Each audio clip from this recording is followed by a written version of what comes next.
আসসালামু আলাইকুম। মুম্বাইয়ের একটি ফ্ল্যাটে থাকে সিমরান। পেশায় সে একজন রাইটার। দেশের সবচেয়ে বড় পাবলিশিং হাউসে চাকরি করে সে। বাবা মা হারা সিমরানের আপন বলতে আছে একমাত্র ছোট বোন আলিয়া। কলেজের ছুটিতে আলিয়া সিমরানের কাছে বেড়াতে আসলে দুই বোন মিলে দার্জিলিং যায় বেড়াতে। সেখানে তারা সিমরানের কোম্পানির বস রাজের বাংলোয় ওঠে। বিশাল বড় বাংলোয় কেউ থাকে না। রাতে তারা যখন কাজ শেষে ঘুমিয়ে পড়ে তখন তাদের সাথে ঘটে নানা ভৌতিক আর সুপারন্যাচারাল ঘটনা। তারা বুঝতে পারে এই বাংলোয় কিছু একটা আছে যা তাদের হন্ট করার চেষ্টা করছে। একদিন হঠাৎ করে আলমারিতে রাখা শাড়ি পরে সিমরান পজেস হয়ে যায়। ভয়ে আলিয়া সিমরানের বান্ধবী ও তার হাজবেন্ডকে বাংলোয় আসতে বলে, কিন্তু এবার দুজনের পরিবর্তে চারজন আটকা পড়ে এই বাংলোয়। এখান থেকে বেরিয়ে যেতে চাইলেও আত্মাটি তাদের বিরুদ্ধে দেয় না। তারা বুঝতে পারে যে এমন কিছু রহস্য লুকিয়ে আছে এই বাংলোয় যা কেউ জানে না। তারা বুঝতে পারে না যে কে এই আত্মা আর কেনই বা তাদের হন্ট করছে। এরপর একদিকে চলতে থাকে আত্মার সাথে মানুষের লড়াই, আর অন্যদিকে এই আত্মার রহস্য খোঁজা। এমনই এক কাহিনী নিয়ে আমাদের আজকের মুভি দ্য পাস্ট। তো চলুন দেরি না করে চলে যাই মুভির গল্পে। মুভির শুরুতে আমরা সিমরান নামের এই রাইটারকে দেখি। সিমরান মুম্বাইয়ের একটা ফ্ল্যাটে একাই থাকে। তার ছোট বোন আলিয়া চেন্নাইয়ের একটি ইঞ্জিনিয়ারিং কলেজে পড়ে। সিমরান শহরের সবচেয়ে বড় পাবলিশিং হাউসের হয়ে কাজ করে। আজ সিমরান একটি নতুন উপন্যাস লেখা শুরু করেছে। লিখতে লিখতে সে গল্পের মাঝে যেন পুরোপুরি ডুবে যায়। হঠাৎ আলিয়া অর্থাৎ সিমরানের ছোট বোন সিমরানকে পেছন থেকে জড়িয়ে ধরে ভয় দেখায়। এতে সিমরান সত্যি সত্যি কিছুটা ভয় পেয়ে যায়। আলিয়া 2 মাসের জন্য ছুটিতে সিমরানের কাছে বেড়াতে এসেছে। ছোটবেলায় তাদের মা বাবা দুজনে গাড়ি অ্যাক্সিডেন্টে মারা গিয়েছে। এরপর থেকে সিমরানই আলিয়াকে কোলে পিঠে করে বড় করেছে। আলিয়া সিমরানকে অভিমানের স্বরে বলে, আমি বছরে মাত্র একবার তোমার কাছে আসি, তাও তুমি আমাকে সময় দিচ্ছ না, সারাক্ষণ কাজ নিয়ে পড়ে আছো। সিমরান বলে, ঠিক আছে চলো আজ আমরা গল্প করে পরে ঘুমাবো। সে যখন তার ল্যাপটপটি অফ করতেই যাবে তখনই সিমরানের বসের কাছ থেকে একটি মেইল আসে। সিমরান তখন বলে, তুমি ঘরে যাও, আমি মেইল চেক করে 2 মিনিটে আসছি। আলিয়া বলে, 2 মিনিটই, কিন্তু বেশি সময় দিতে পারবো না। সিমরান বলে, ঠিক আছে। এরপর সিমরান মেইল চেক করে ঘরে যায় আর 2 বোন একসাথে ঘুমিয়ে পড়ে। পরদিন সকালে সিমরান অফিসে গিয়ে তার বস যুবরাজের সাথে দেখা করে। রাজ সিমরানকে একটি নতুন স্টোরি লাইন দিয়ে এর উপর একটি নভেল লিখতে বলে। সিমরান বলে, রাইটাররা স্টোরি লাইন নিজে ঠিক করে, আপনার দেওয়া স্টোরি লাইন নিয়ে কাজ করলে আপনার মনের মতো হয়তো হবে না। রাজ বলে, তোমার উপর আমার ভরসা আছে। এই স্টোরি লাইনটি আমার ভালো লেগেছে আর তাই আমি আমার বেস্ট রাইটারকে কাজটা দিচ্ছি, তুমি কাজটা শুরু করো। এরপর সিমরান বলে, 1 বছর পর আমার বোন আমার বাসায় এসেছে, ভাবছি তাকে নিয়ে দার্জিলিং যাব বেড়াতে। এটি শুনে রাজ বলে, দার্জিলিং এ আমার একটা বাংলো আছে যা খালি পড়ে আছে, তুমি চাইলে আলিয়াকে নিয়ে সেখানে উঠতে পারো। সেখানে তুমি নোভেল লেখার জন্য পারফেক্ট এনভায়রনমেন্টও পাবে, সাথে বেড়ানোও হয়ে যাবে। এটি শুনে সিমরান অনেক খুশি হয়। সে রাজকে জানিয়ে দেয় যে সে রাজের বাংলোতে উঠবে। বাসায় ফিরে সিমরান আলিয়াকে দার্জিলিং যাবার কথা জানালে আলিয়া অনেক খুশি হয়। তারা সিদ্ধান্ত নেয় যে আগামীকালই তারা ব্যাগ গুছিয়ে দার্জিলিং এর জন্য রওনা দিয়ে দেবে। ওই দিন রাতে সিমরান রাজের দেওয়া স্টোরি লাইন নিয়ে গল্প লেখা শুরু করে।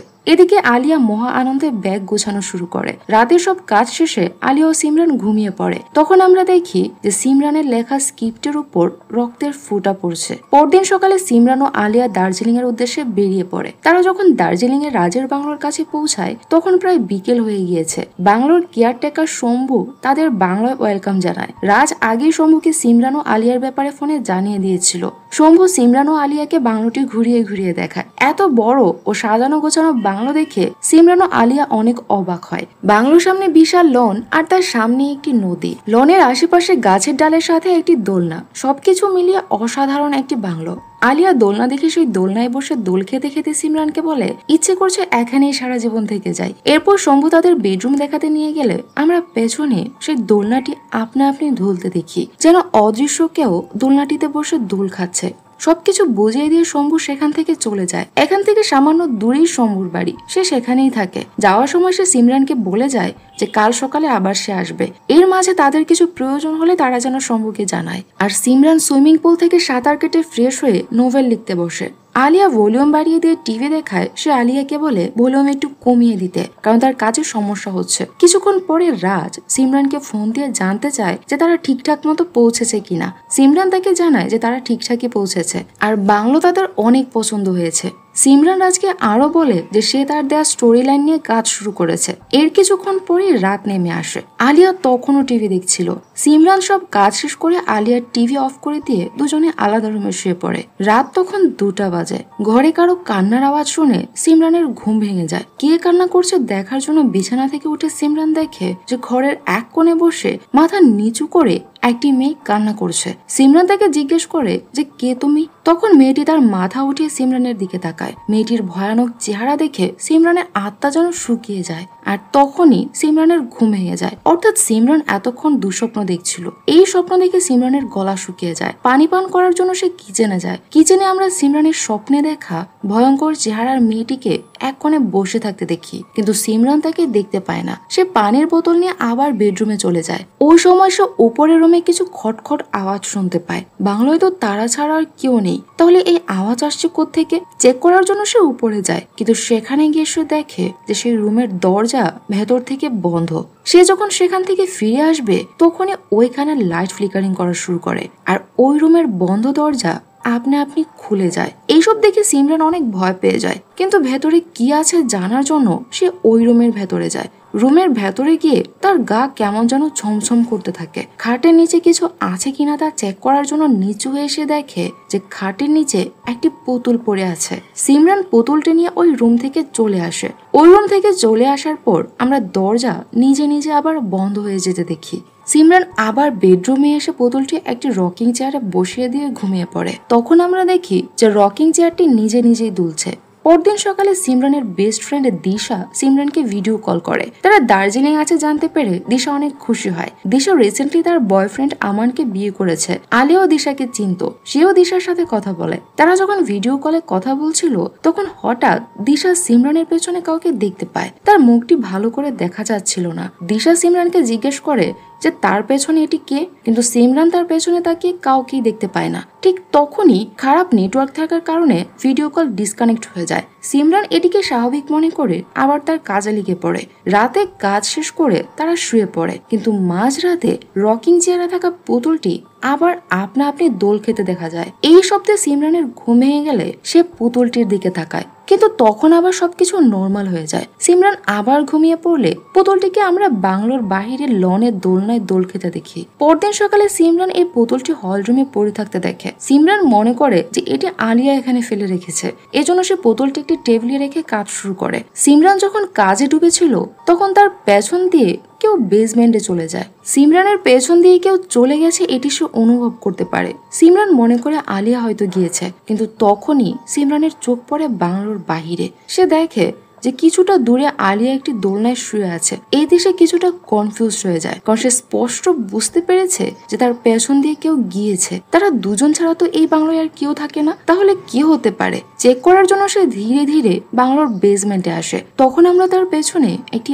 আত্মাকে দেখতে পাই, কিন্তু সিমরান তাকে দেখতে পাচ্ছিল না।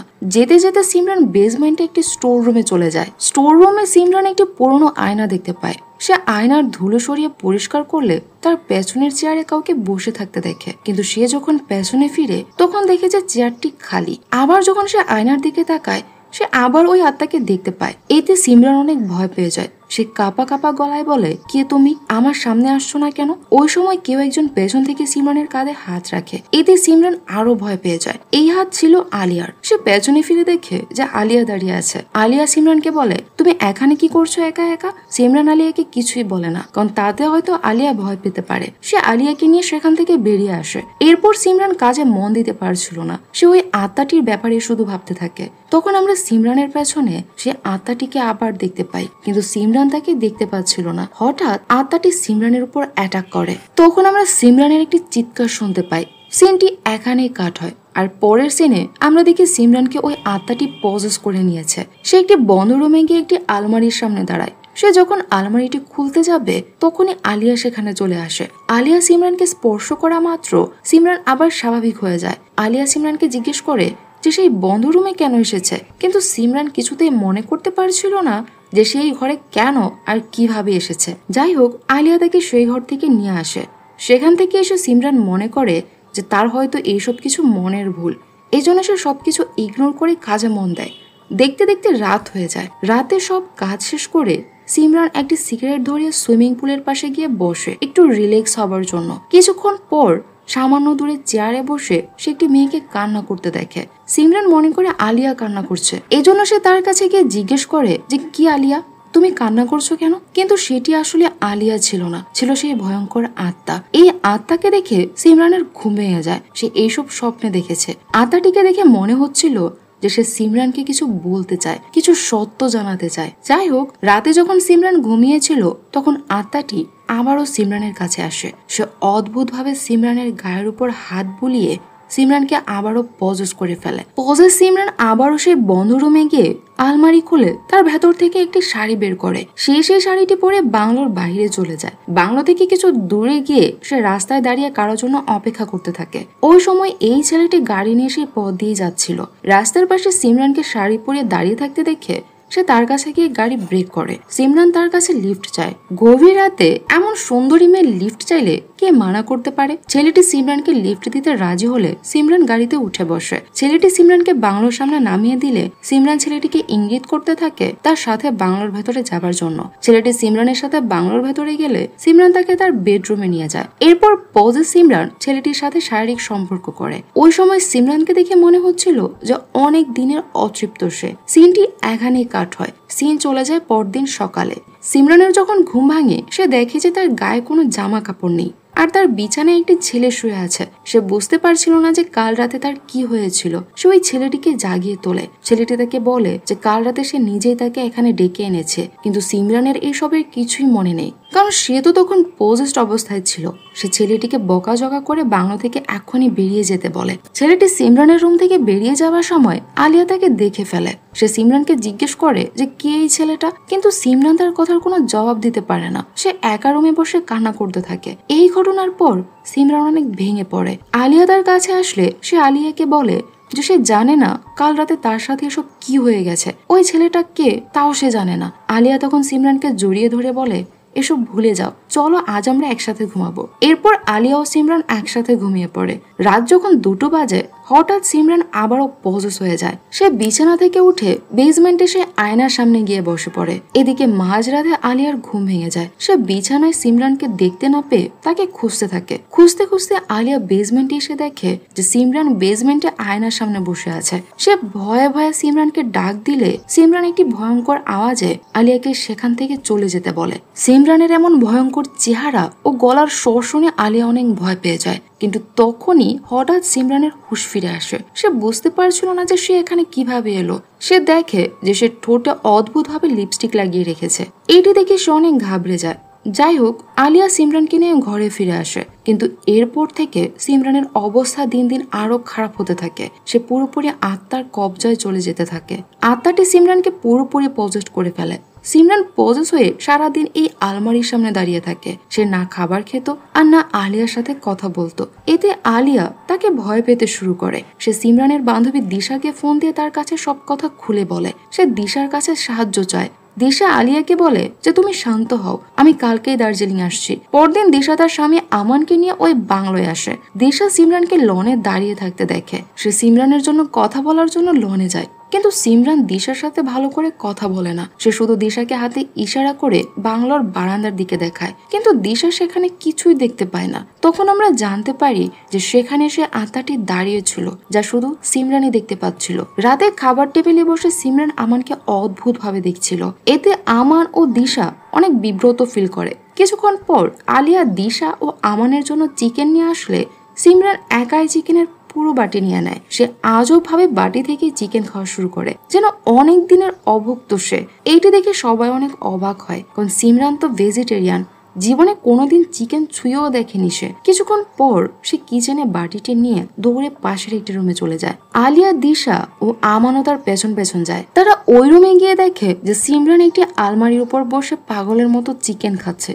এতে সবাই অনেক ভয় পেয়ে যায়। তারা বুঝতে পারে যে কোনো আত্মা হয়তো সিমরানকে পজেস করে ফেলেছে। তারা সিদ্ধান্ত নেয় যে তাড়াতাড়ি তাকে বাড়ি থেকে বের করে নিয়ে যেতে হবে, যাতে ওই আত্মা তাকে আর পজেস করতে না পারে। রাতে দিশা ও আমান যখন ঘুমিয়েছিল তখন সিমরান পজেস হয়ে তাদের রুমের বাহিরে এসে দরজার ফাঁক দিয়ে আমানকে দেখতে থাকে। কোনো কারণে আমানের ঘুম ভেঙে যায়। সিমরান তখন সেখান থেকে চলে গেলে আমানও তার পেছন পেছন যায়, কারণ সিমরানের অবস্থা তার কাছে ভালো মনে হচ্ছিল না। সিমরানের পেছন পেছন আমান তার বেডরুম পর্যন্ত চলে আসে। ওই সময় সিমরান পেছন থেকে রুমের দরজা বন্ধ করে দিয়ে আমানকে হাতে পায়ে বেঁধে তার সাথে ইন্টিমেট হওয়ার চেষ্টা করে।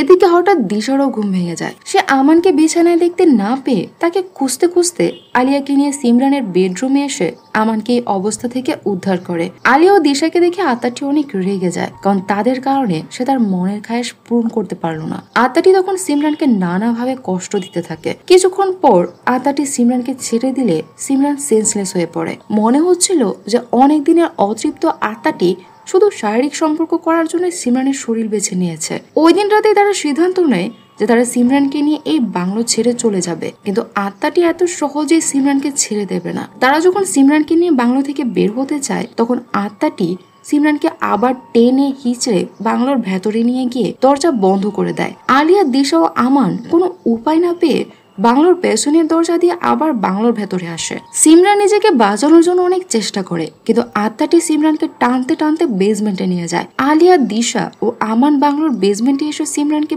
পুরোপুরি পজেস অবস্থায় দেখতে পায়। তাদেরকে দেখে সিমরানের ভেতরে থাকা আত্মা একটি ভয়ঙ্কর চিৎকার দেয়, আর তখনই সিমরান সেন্সলেস হয়ে যায়। তারা সিমরানকে ঘরে এনে শুয়ে দেয়। পরদিন দিশা জেইন নামের একজন প্যারানর্মাল ইনভেস্টিগেটরকে সেই বাংলোয় ডাকে, কারণ তারা বুঝে গিয়েছিল যে সিমরানকে কোনো আত্মা পজেস করে রেখেছে। জেইন বাংলোর ভেতরে সেই নেগেটিভ এনার্জির আভাস পায়। সে ওই নেগেটিভ এনার্জি পিছু করতে করতে বাংলোর বেসমেন্টে চলে আসে।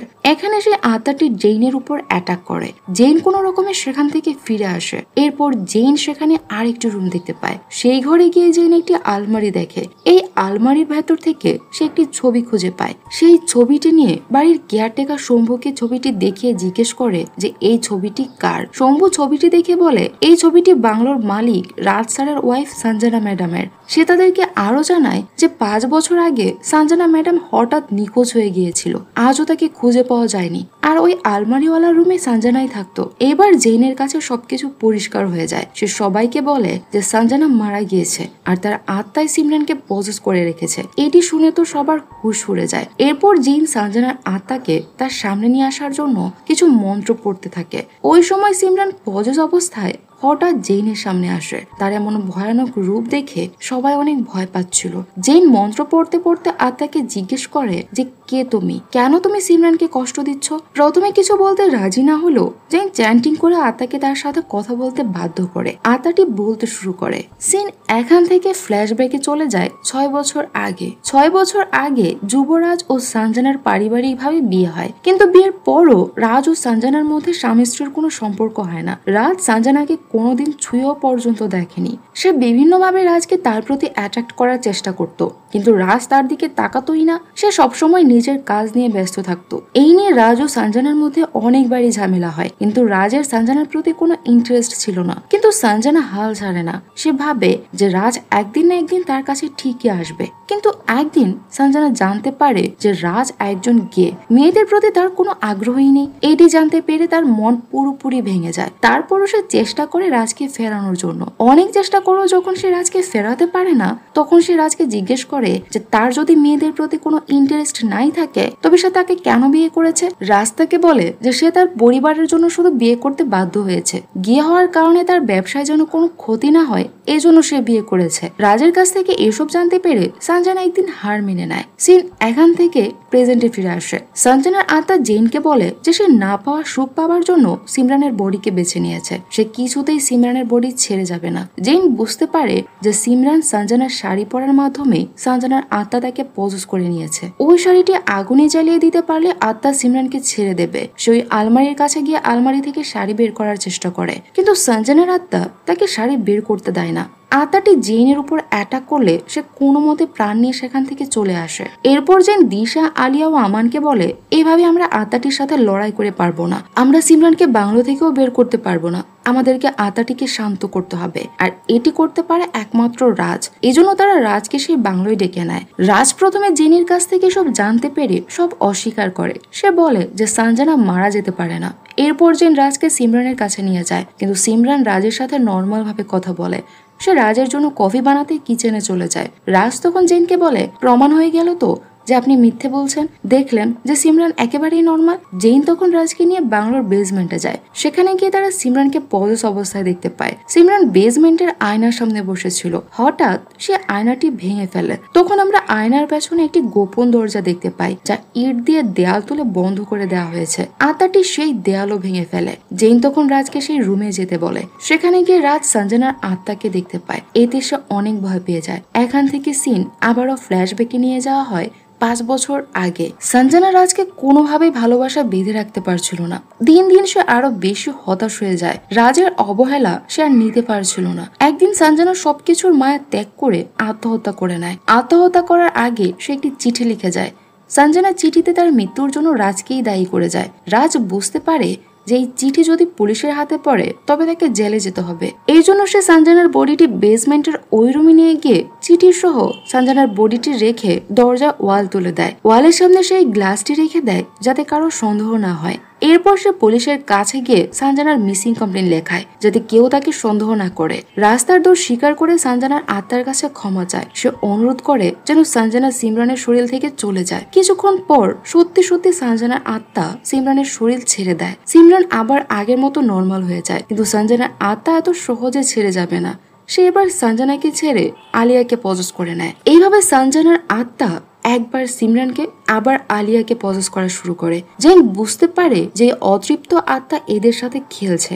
সে অত সহজে যাবে না। এই জন্য পরদিন সে তার গুরুজি অশোক মিত্রকে ওই বাংলোয় ডাকে। মিত্র বাংলোয় আসলে জেন তাকে সব খুলে বলে। সিমরান তখন পজেস হয়েছিল। মিত্র তখন আলিয়াকে একটি তাবিজ দিয়ে বলে সিমরানের শরীর থেকে আত্মা বের হয়ে তোমার শরীরে প্রবেশ করার চেষ্টা করবে। এই তাবিজ তোমাকে তখন বাঁচাবে। আলিয়াকে তাবিজ দিয়ে মিত্র সিমরানের ঘরে যাওয়া মাত্রই আলিয়া তাবিজটি ফেলে দেয়। কারণ সঞ্জনার আত্মা সিমরানের শরীর পজেস করে রেখে এবার আলিয়ার মনকে কন্ট্রোল করছিল। মিত্র নিজেও এই বিষয়টি খেয়াল করেনি। এদিকে মিত্র সিমরানের ঘরে যায় আলমারি থেকে সঞ্জনার কাপড় নিয়ে তা পুড়িয়ে জ্বালিয়ে দেওয়ার জন্য। কিন্তু আত্মাটি মিত্রকে অনেক রকম ভাবে ভয় দেখানো শুরু করে। মিত্র আত্মাকে ভয় না পেয়ে যখন আলমারির কাছে যায় কাপড় বের করার জন্য, সঞ্জনার আত্মা তখন সিমরানকে দিয়ে তার গলায় ছুরি ধরায়। সে বলে গুরুজি যদি আলমারিতে হাত লাগায় তবে সে সিমরানের গলা কেটে তাকে মেরে ফেলবে। মিত্র বুঝতে পারে যে এভাবে কাজ হবে না, তাকে অন্য রাস্তায় কাজ করতে হবে। সে সিমরানের ঘর থেকে বেরিয়ে যায়। এরপর সে দিশা, আমান ও জেনকে বলে আলমারি খুলতে গেলে সঞ্জনার আত্মা সিমরানের ক্ষতি করে দিতে পারে, আমাদের অন্য উপায় ভাবতে হবে। জেন বলে কি উপায় গুরুজি? মিত্র বলে আমাদের সঞ্জনার কঙ্কালটি খুঁজে বের করে আগুনে জ্বালিয়ে দিতে হবে, এতে হয়তো তার আত্মা মুক্তি পেয়ে যাবে। জেন বলে এটিও মনে হয় না সহজ হবে, কারণ সঞ্জনার আত্মা হয়তো আমাদের এখানেও বাধা দিবে, কিন্তু তাদের কাছে এছাড়াও তো আর কোনো পথ খোলা নেই। এই জন্য মিত্র ও জেন বেসমেন্টে যায় সঞ্জনার কঙ্কাল খোঁজার জন্য। কিছুক্ষণ খোঁজাখুঁজির পর তারা সঞ্জনার কঙ্কালটি পেয়ে যায়। কিন্তু তখনই সিমরান পজেস অবস্থায় সেখানে চলে আসে। আত্মাটি মিত্র জেনের উপর অ্যাটাক করে। মিত্র তখন জেনকে বলে তুমি উপরে গিয়ে সঞ্জনার কাপড় নিয়ে আসো, আমি এখানে তাকে সামলাচ্ছি। জেন উপরে কাপড় আনতে গেলে এবার সঞ্জনার আত্মা সিমরানকে ফেলে আলিয়াকে পজেস করে নেয়। আলিয়া জেনের উপর অ্যাটাক করে, কিন্তু জেন এবার কোন রকমে আলিয়াকে সহ সঞ্জনার কাপড় চোপড় নিয়ে বেসমেন্টে আসে। তারা সব কাপড় চোপড় ও সঞ্জনার কঙ্কাল একসাথে রেখে আগুনে জ্বালিয়ে দেয়। পাশাপাশি মিত্র ও জেন দুজনে একসাথে মন্ত্র পড়া শুরু করে। কিছুক্ষণ পর সঞ্জনার আত্মা বাধ্য হয় সিমরানের বডি ছেড়ে দিতে। এরপর সিমরান ও আলিয়া স্বাভাবিক হয়ে যায়। পরদিন তারা সবাই এখান থেকে চলে যাবার সিদ্ধান্ত নেয়, কিন্তু রাজ তাদের জানায় যে সে এখান থেকে যাবে না, কারণ সে তো সঞ্জনাকে কখনো বুঝতে চায়নি।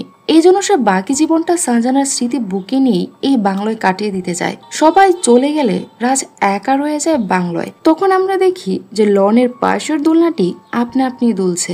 এর মানে সঞ্জনার আত্মা এখনো এখানেই আছে। আর এই সিনের মধ্য দিয়েই মুভিটি শেষ হয়ে যায়। তো মুভির গল্প আপনাদের কাছে কেমন লেগেছে তা কমেন্টে জানাতে ভুলবেন না। সবাই ভালো থাকবেন, সুস্থ থাকবেন আর আমাদের সাথেই থাকবেন। আল্লাহ হাফেজ।